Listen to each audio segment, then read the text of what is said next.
L'équipe, juste pour information, sachez que désormais, vous pouvez retrouver tous mes contenus sur YouTube, bien sûr, mais aussi dès le lendemain sur Spotify. Salut la team, j'espère que vous allez bien. Aujourd'hui, encore une fois, place à un nouveau sujet que vous avez choisi sur Instagram. Et là, pas de suspense, le sondage du canal a été plié en rien de temps. Le sujet sur Gershon Onyx a pris une avance énorme dès l'ouverture et n'a jamais été rattrapé. Vous vouliez savoir concrètement ce que Yabou peut changer au Madison Square Garden. Parfait, c'est exactement ce qu'on va décortiquer ensemble. D'ailleurs, si vous aussi, vous voulez peser sur le sujet de la vidéo suivante, c'est simple, rejoignez-moi sur Insta. Je poste les sondages sur le canal, souvent le dimanche, vous votez, vous décidez et on construit l'épisode ensemble. Alors si ce n'est pas encore fait, venez vous abonner pour avoir la main sur le prochain sujet, ce serait dommage de louper ça. Mais bref, la question du jour est limpide. Qu'est-ce que Yabusele peut apporter Onyx, ici et maintenant? Pour répondre à ça, l'idée c'est de poser des repères concrets, de voir comment il s'imbrique aux côtés des cadres new-yorkais, et d'identifier les scénarios où sa présence fait tout de suite basculer des possessions grises en possessions gagnantes. Alors installez-vous bien, on prend un petit thé, on se focus, et nous, on lance ça.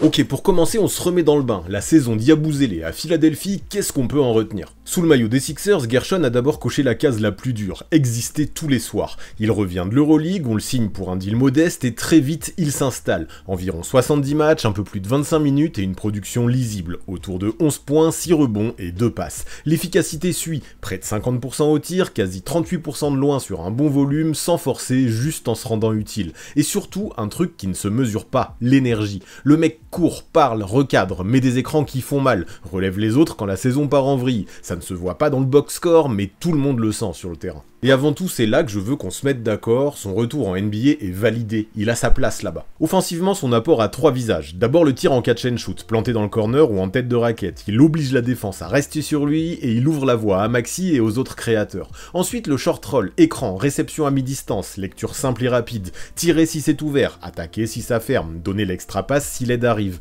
Enfin, la puissance, dos au cercle ou en bombant le torse, il sait finir au contact. On a tous en tête quelques soirées repères où il change littéralement la gueule des possessions de l'équipe de Nick Nurse. Et malgré ce que l'on pouvait croire au début, c'est pas juste un rôle de figuration qu'il a eu, c'est un rôle qui pèse. Maintenant évidemment il a connu des limites aussi, la constance d'abord, de très bons soirs, puis des passages plus discrets quand l'adresse ondule. La mobilité latérale ensuite, correcte mais pas élite, ça peut piquer contre certains extérieurs vifs ou dans des combinaisons small ball. Puis parfois il y a quelques errances et elles peuvent aussi se ressentir au lancer franc. Mais même avec ça le bilan reste positif parce que l'effort est constant, la prise de décision est propre et le tir reste crédible sur l'ensemble de la saison. Et franchement, dans la tempête des Sixers l'an dernier, il a représenté un vent de fraîcheur qui compte plus que tout. Le staff l'a vite utilisé comme spacing connector au poste 4, puis comme pivot de dépannage. Ses coéquipiers parlent de dureté, de communication, de sérieux au quotidien. Ce n'est pas clinquant, c'est solide, et c'est souvent ce qui manque aux équipes qui tanguent. Quelqu'un qui met de l'ordre dans les détails, qui gagne les petites batailles, qui transforme une action floue en action utile. À Philadelphie, Yabou a été ce gars-là.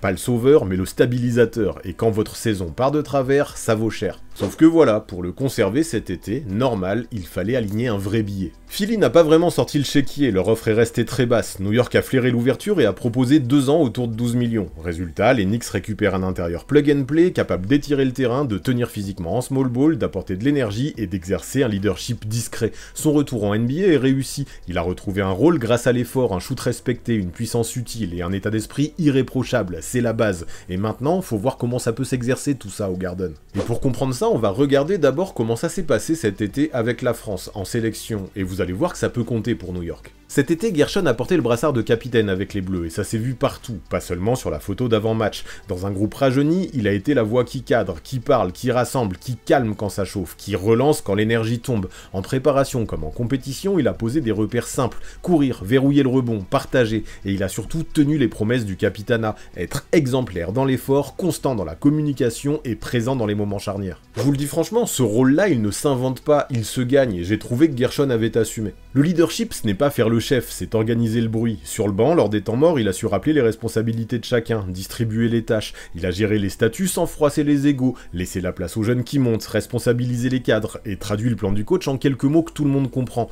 Ça a l'air basique, mais c'est exactement ce qui manque à plein d'équipes quand le match tremble. Et vous voyez où je veux en venir, dans une team comme les Knicks, je pense que ça peut faire la différence. Sportivement maintenant, son euro est solide, sans plus. Il y a eu des hauts, comme le match référence contre la Pologne, agressif du début à la fin, et des soirs plus neutres, où il a davantage distribué qu'attaqué. Capitaine d'abord, il a parfois pensé aux autres avant de penser à lui, et d'attaquer le cercle, au point de se mettre en retrait pendant quelques minutes. Le tir est resté honnête, l'impact physique aussi, mais on a senti qu'il portait parfois un peu trop la charge émotionnelle du groupe à lui tout seul. Après, je lui enlève rien, c'est le deal aussi, quand tu portes le brassard d'une équipe qui est en transition.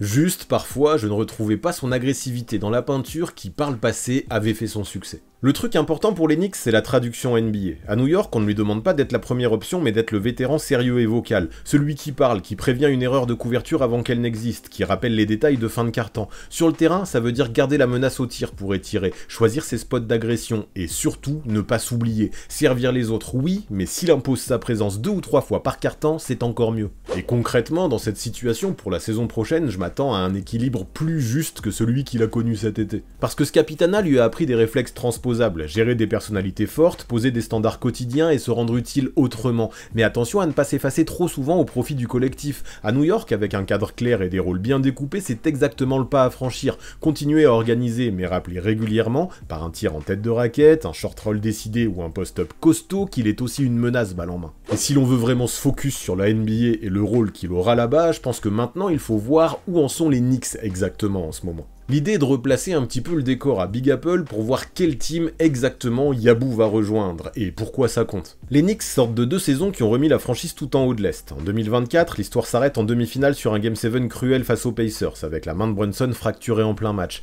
En 2025, ils reviennent en finale de conférence, encore contre Indiana, cette fois en 6. Le signal, c'est la continuité. 2 années de suite au-dessus des 50 victoires, une identité assumée et un vestiaire qui sait désormais ce que jouer en mai veut dire. Ce n'est plus juste une question de progression, c'est maintenant une équipe qui veut s'installer parmi les plus grands. Dans cette logique, la direction a tourné la page Thibodeau pour confier le volant à Mike Brown. Son CV parle, finaliste NBA avec Cleveland, 4 bacs comme assistant chez Popovich et Kerr, coach de l'année avec Sacramento. Son empreinte, c'est la défense structurée, l'intensité tous les soirs et une vraie responsabilisation des joueurs. Puis surtout, il apporte quelque chose que New York réclamait, plus de souplesse tactique, un peu de zone, des couvertures hybrides, du rythme injecté plus tôt dans les possessions qu'avec Thibodeau. L'idée n'est pas de tout révolutionner, mais d'ouvrir de nouvelles fenêtres quand l'attaque s'enraye. Le roster, lui, ressemble enfin à un contender moderne. Brunson est le moteur, le closer attitré. Karl Anthony Towns apporte volume offensif et gravité au large. Michael Bridges et OG Anunoby ont les épaules pour prendre les missions lourdes sur les ailes, pendant que Josh Hart fait tenir la colle entre toutes les pièces. Derrière, Mitchell Robinson redonne protection de cercle et deuxième chance, tandis que le banc a gagné des menaces utiles. Clarkson pour l'étincelle, Brogdon pour sécuriser la main, Shamet pour le spacing. Sur le papier, c'est un 5 majeur épais, avec des solutions crédibles pour faire souffler chaque membre. Vous le sentez, on n'est plus dans le bricolage maintenant, on est dans l'optimisation des détails pour connaître le vrai succès en play-off. Mais reste encore l'angle mort remarqué au printemps, la dureté dans la peinture sur toute la longueur d'un duel. Towns s'épanouit loin du cercle et peut laisser des brèches à protéger. Robinson change la physionomie quand il est là, mais sa disponibilité comme sa régularité ont pas mal fluctué. Sans un second pilier fiable depuis le départ d'Hartenstein, New York a parfois subi sous l'arceau quand le tempo s'emballait. C'est précisément là que Mike Brown veut agir, plus de responsabilité collective au rebond, des tandems 4 Robinson mieux balisés et des séquences de zones solides pour couper les runs adverses. C'est simple, j'ai l'impression, si la peinture tient, tout le reste du plan devient d'un coup beaucoup plus simple à mettre en place. Offensivement, attendez-vous à moins d'ISO systématique pour Brunson et davantage de mouvements sans ballon. Brown pousse à jouer plus tôt, poser la première action à 20 secondes plutôt qu'à 15, multiplier les coupes d'Anunoby, les end-off entre Towns et les extérieurs, et donner à Bridges des ballons qui ne le transforment pas juste en figurant. Le but n'est pas de courir pour courir, mais d'ouvrir la palette des qualités du roster. Et ça, pour une équipe qui butait un petit peu toujours sur les mêmes soucis, ça pourrait changer la donne en avril. Les ambitions sont claires, confirmer le statut et viser au minimum une finale de conférence avec la vraie volonté d'en sortir. La marche se jouera sur 3 leviers, garder les cadres disponibles, intégrer vite les nouveaux pour délester Brunson et solidifier la protection de cercle autour de Towns. Si ces curseurs basculent du bon côté, le plancher reste haut et le plafond s'ouvre. Le contexte de l'Est, moins verrouillé qu'il y a un an, renforce encore cette fenêtre en plus de ça. En résumé, New York a l'ossature, le coach, coach pour l'affiner et l'urgence qui va avec l'ambition. Alors attaquons le concret. Qu'est-ce que Yabou peut donner tout de suite à cette équipe? D'abord en attaque. Le premier atout, c'est le tir extérieur. À Philadelphie, il a souvent sanctionné en catch and shoot. Installé derrière la ligne, il attend la passe et puni dès qu'on l'oublie. Ça peut sembler simple dit comme ça, mais c'est ce qui empêche une défense d'envoyer 2 joueurs sur Brunson sans risque. Avec les Knicks, imaginez un pick and roll Brunson-4. Si l'aide décolle une seconde de trop, la balle sort vers Yabou, tir propre et la défense pécache. Je vous le dis comme je le pense, ces points faciles peuvent tout à fait changer l'allure d'un carton. Deuxième chose, quand on lui court dessus, Gershon sait attaquer les close-out. Pas besoin d'un dribble de 15 secondes, il part fort, main droite ou main gauche et va au contact. Il sait finir en puissance mais aussi s'arrêter pour un petit tir à mi-distance si le chemin se ferme. Ce n'est pas du spectacle, c'est du rendement. Éviter la perte de balle et gratter 2 points propres. C'est exactement ce dont New York a besoin. Pas une star de plus, mais un nouveau joueur qui fluidifie. Autre registre, le short roll. Quand une équipe double le porteur de balle, Yabou se place au bon endroit, reçoit et prend la bonne décision.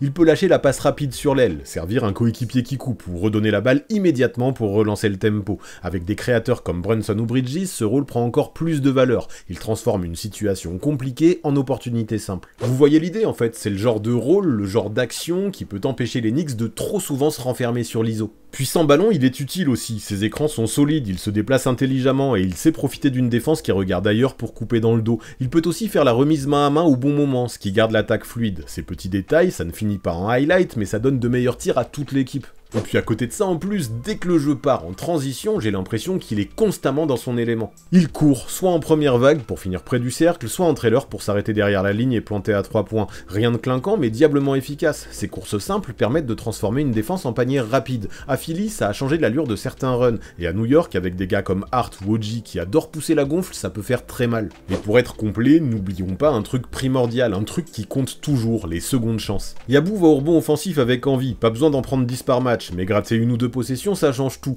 Un tip-in, une petite remise au cercle ou ressortir le ballon pour un tir ouvert. Dans une attaque déjà armée, c'est du bonus qui fait mal à l'adversaire. Bref, le but, ce n'est pas de tout réinventer, je le répète, mais plutôt de brancher ses forces sur un cadre déjà solide. Ce qu'il a montré aux Sixers se transpose bien aux Knicks. Tir qui étire la défense, pénétration en puissance, lecture rapide, mouvement sans ballon, rebond, énergie et course en transition. La différence, c'est l'entourage. Brunson lit plus vite, Bridges punit côté faible, OG coupe fort et Towns attire les grands au large. Résultat, Yabou n'a pas besoin de 10 systèmes dessinés pour lui, juste d'une attaque qui gagne en fluidité. En clair, c'est le connecteur qui apporte des possessions gagnantes. Ouais, pour l'attaque, c'est assez clair. Alors parlons de la défense. Est-ce que Yabou, à New York, peut tenir la route aussi de ce côté-là du terrain? Défensivement, Gershon, c'est d'abord un corps. 2m03, un bon 115 kg, un bas du corps puissant. Bref, un joueur qui peut encaisser le contact. Ça veut dire quoi concrètement? Qu'au poste bas, face à un intérieur costaud, il ne recule pas. Il met le torse, il ferme la route vers le cercle et derrière, il finit l'action par un bon box-out pour sécuriser le rebond. Ce n'est pas un contreur spectaculaire, mais c'est un stabilisateur.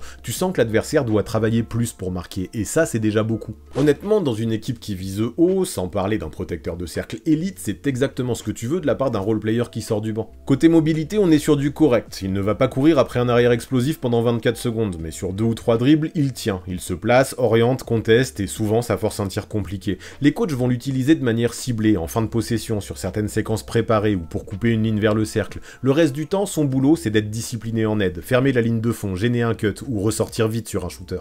Bon, en gros, vous voyez le truc, je vais pas aller jusqu'à dire que c'est un spécialiste, mais si vous pensez que c'est une cible facile, vous vous trompez. Au rebond, il fait le taf. Ce n'est pas forcément lui qui finit toujours avec la balle, mais il fait l'effort pour prendre sa position et faire son boulot. Résultat, ça permettra à un Brunson, un Hart ou un Bridges de ramasser la balle proprement puis de relancer vite. Et ça, c'est le genre de détail qui change le tempo d'un match sans qu'on s'en rende compte. Et puis encore une fois, il y a aussi ce que les chiffres ne disent pas. Là où Yabou fait la différence, c'est par sa tête et par sa voix. Il parle tout le temps, il annonce les écrans, il pointe le shooter, il replace les gars. Ça a l'air basique, mais c'est ça qui évite les trous d'air et ça rend les autres meilleurs parce qu'ils savent qu'ils couvrent leurs arrières. En plus, il reste discipliné, il ne tombe pas dans le piège des fautes rapides, il garde ses principes et ça permet au coach de le laisser sur le parquet autant qu'il veut sans aucune crainte. Je me dis que pour un contender, avoir un gars fiable comme Gershon, c'est de l'or en barre. Autour de lui, c'est encore plus clair, avec Robinson derrière pour protéger le cercle, avec OG et Bridges pour verrouiller les ailes, Yabou a juste à faire son boulot, tenir son duel, parler et ranger les détails. En small ball, il peut même dépanner en pivot si le cadre est bien organisé. Et surtout, il apporte cette énergie qui ne trompe pas, repli défensif, charge provoquée quand il faut, main active pour gratter une passe.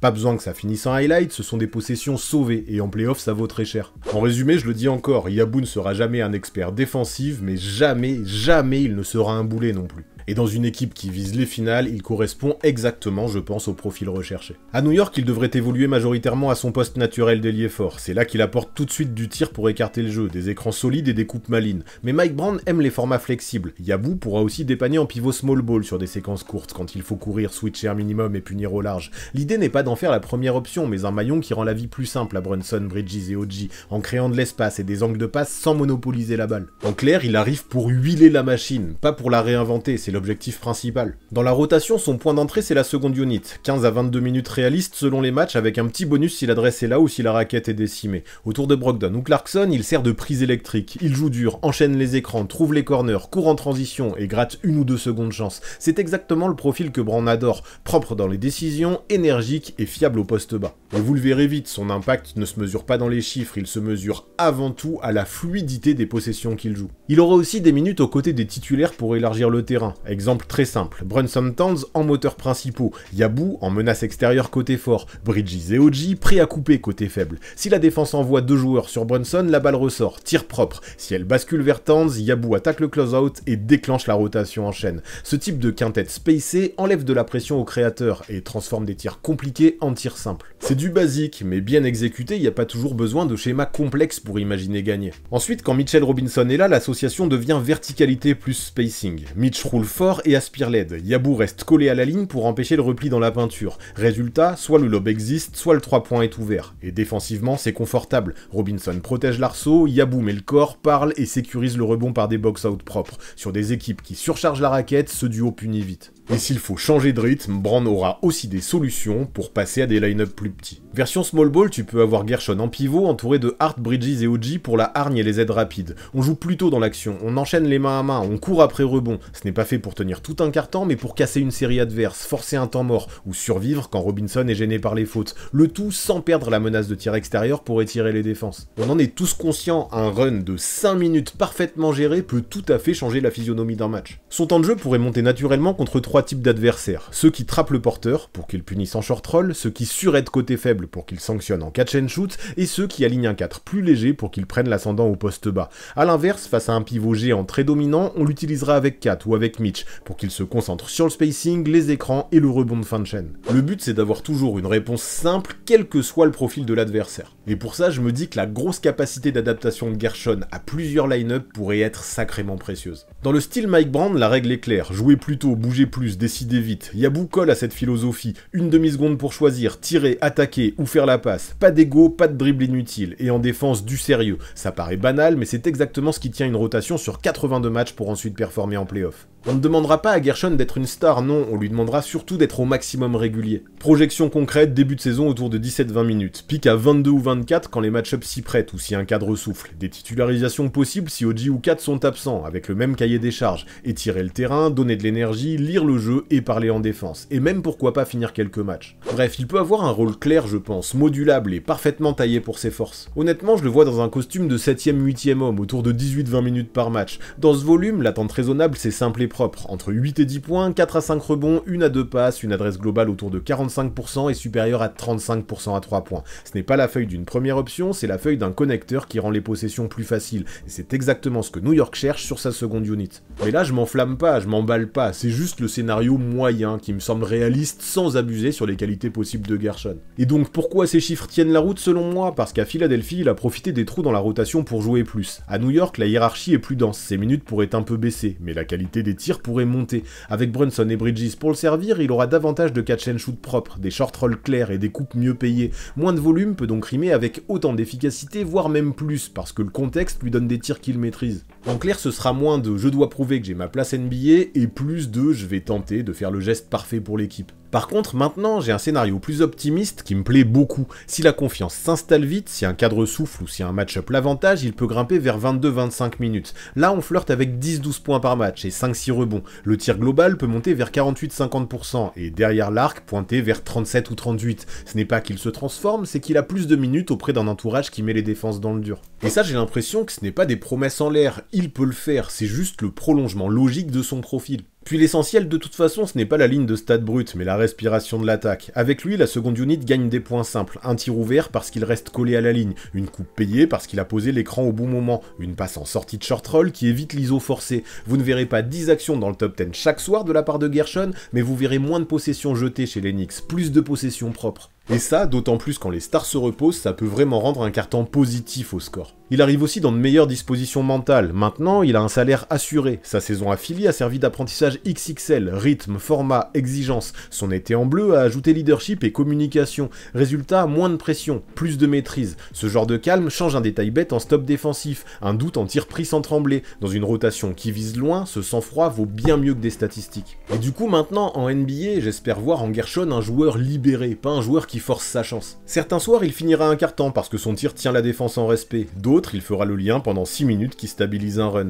S'il s'impose rapidement, le curseur montera naturellement, et ça, il peut le faire sans changer sa manière de jouer. Je résume sans chichi, je l'imagine avoir un impact mesurable sans forcément avoir besoin de chercher la lumière pour la lumière. Et ça, franchement, je trouve que ça correspond tout à fait à la personnalité de Gershon, mais surtout à l'ADN des Knicks. En conclusion, avec Yabusele, les New-Yorkais ne changent pas de visage, mais ils gagnent en épaisseur. On parle d'une rotation qui tenait déjà la route et qui devient plus profonde, plus variée. Mike Brown peut désormais jouer sur plusieurs tableaux, un duo verticalité-spacing avec Robinson, des séquences tout en mobilité avec Art et OG, ou encore du small ball costaud pour casser un run adverse. Cette polyvalence, c'est ce qui transforme une bonne équipe en équipe capable de s'adapter à chaque série de playoffs. Encore une fois, il ne vient pas pour tout changer, et surtout, il ne doit pas changer qui il est, parce qu'il vient pour apporter ce qu'il manquait. L'impact offensif est simple, un 4 qui oblige la défense à rester collé à lui. Autour de Brunson et Towns, ça change tout. Le meneur a plus d'angles pour attaquer, Kat a plus d'air pour poser ses lectures, et Bridges ou Hart trouvent plus de couloirs pour couper. Le spacing global s'améliore, et les possessions lourdes se transforment en tirs propres. Gershon, ce n'est pas une star qui réclame la balle, c'est un connecteur qui fait respirer l'attaque. Et quand la tension montera au Garden, ça pourrait faire la différence, un joueur qui a autant d'énergie. Après, défensivement, il ne va pas devenir le pilier central, mais il stabilise. Corps solide pour tenir au poste, discipline d'aide, communication qui évite les trous d'air.